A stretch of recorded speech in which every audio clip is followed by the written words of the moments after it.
We decided to expand services to Pearson to provide easier access for the Spanish-speaking community. It's 54% Spanish-speaking there, and we wanted the individuals there in the community to know that they had easy access to the Domestic Abuse Council if they needed services. They didn't have to come all the way to Daytona Beach for those services. Transportation is limited in Pearson. The ability to get to Daytona Beach during the day to access services could be really challenging for individuals.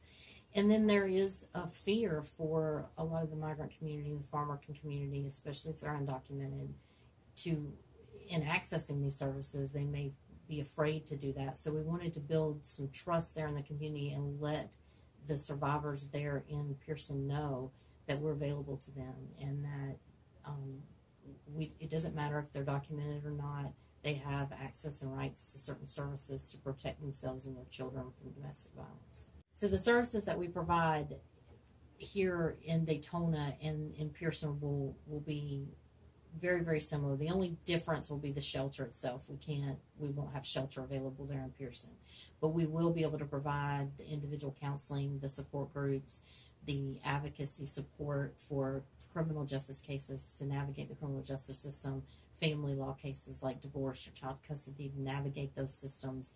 The advocate there will be Spanish speaking, so we'll be able to offer all of the services in their native language. All the materials will be produced in their native language, making everything easily accessible and understandable to the community.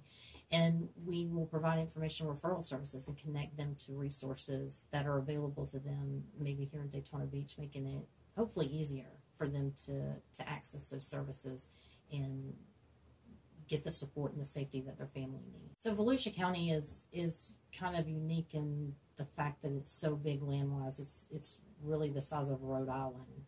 And to get to one end of this county to the other end of this county for people who may have limited transportation or even work and can't take off to be able to access services, this will allow those individuals to be able to more easily access it. Rural counties are always a challenge. Rural areas of counties are always a challenge for the individuals there because the transportation issues, the public transportation is not as available there.